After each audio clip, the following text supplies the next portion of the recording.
Hello and welcome. Thank you so much for joining me today. Luis Rivera, someone who watches my vlogs, someone who comments regularly. You know what? There's no faster way to my heart than watching this vlog and commenting on a regular basis. Luis Rivera, and thank you so much, Luis, for watching. He asked me to do a presentation on Penn and Teller. Penn and Teller. These two guys are not without controversy. Now I'm going to try, I try to be apolitical. And I try to do the same thing with ideology. Now, if you guys have been watching the channel, you know I have an ideology. You know I have a particular slant and a particular prejudice. And I go a certain way and I think a certain way. You know that because I've been doing this vlog for years. And I can't conceal those things. I try to because I don't want to insult anyone. I don't want to insult liberals or Republicans. I don't want to insult conservatives. I don't want to insult religious people. I don't want to insult atheists. I don't want to insult anyone. Penn and Teller, they don't care. They're straight up with their ideology and they're straight up with their values in terms of magic and what they do, and so they have not sidestepped controversy for sure. But I'm going to try not to wade into that. The fact of the matter is, these two guys have made a significant contribution to our art. Significant. Whether you think it's controversial or not, I will take you back in time. I remember being a fan of theirs. They were just kind of just getting started. They'd done a couple of TV spots, and I saw them and I heard that they were going to be in town, and I took my wife, and let me tell you, I have dragged my wife to the David Copperfield show. I've dragged my wife to every magician that's ever come through town. I've taken her to see Kreskin. I mean, everybody that comes to town, I take her to see. And she generally sits there with patience. But she's not liking it. She loved Penn and Teller. Now Don Allen, if you're a fan of Don Allen used to say, if you want good magic, watch what women respond to, because they respond to quality. They respond to something that's really, really good on all levels, not just for magicians. See, magicians, we tend to be blind. We tend to like what magicians like. We tend to like what we like because we're magicians.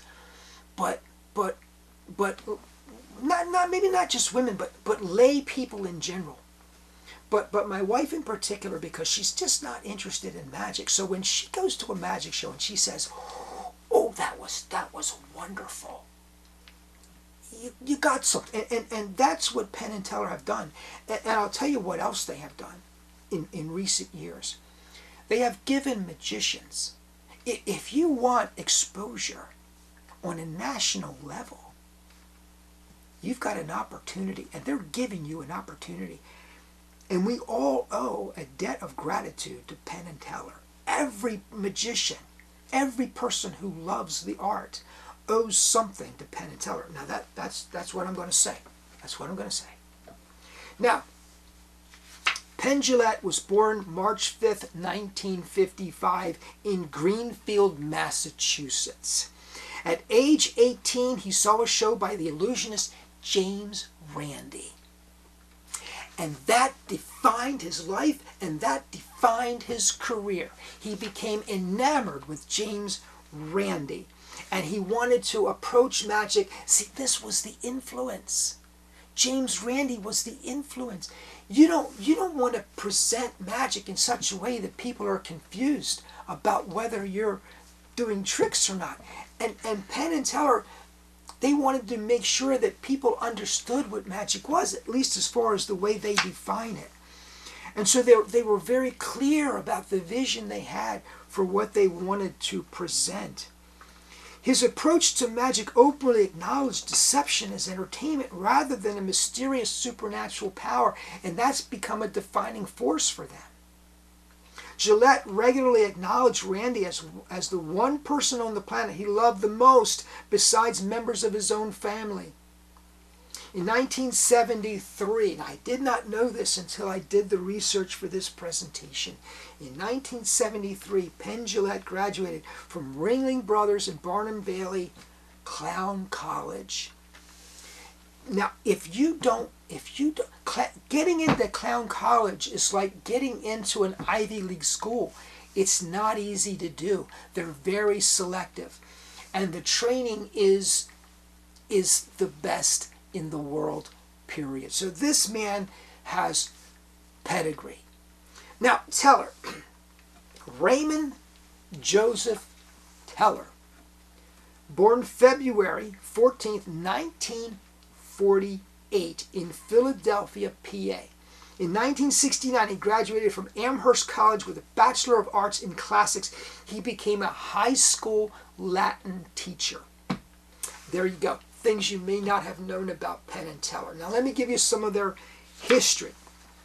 In 1974, maybe 1970, it depends on which biography you're reading. There's different dates. But in 74 or 75, Penn Jillette is introduced to Teller by Weir Chrisemer, a mutual friend.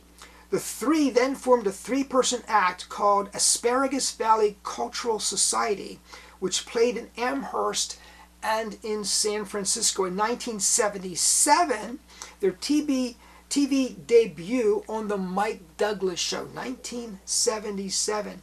Penn and Teller performed as a duo in small clubs and fairs across the country. And this is where they got some of their Renaissance fair exposure.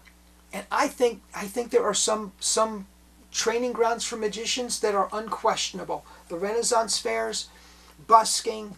If you're doing this kind of work, you're going to be solid. And they are certainly solid. 1981, Penn and Teller team up as Penn and Teller and went on to do a successful Off-Broadway and later Broadway production called Penn and Teller. 1985, Penn and Teller opened Off-Broadway, breaking box office records. Bookings on Saturday Night Live and Late Night with David Letterman follow. 1985, they win an Emmy for their TV special Penn and Teller Go Public. 1989, their movie Penn and Teller Get Killed premieres.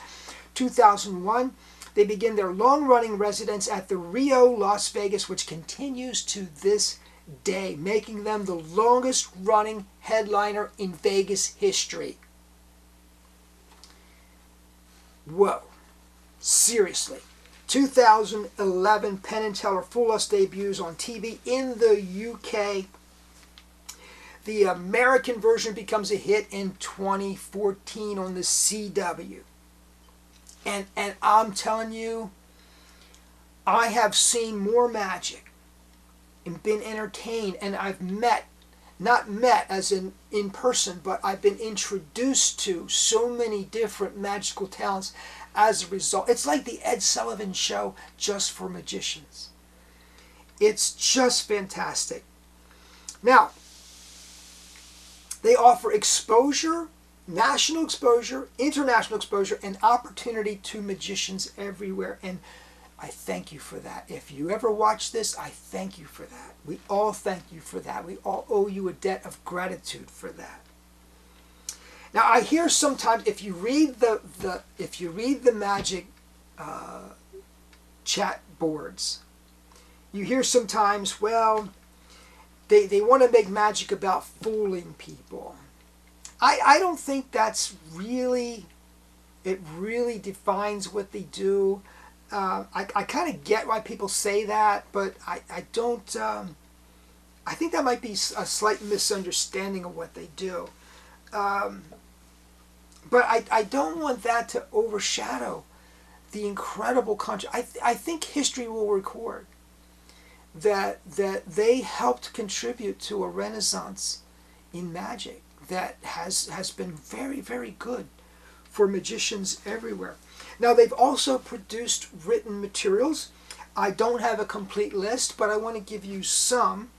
Penn Jillette, 2005, How to Cheat Your Friends at Poker. 2005.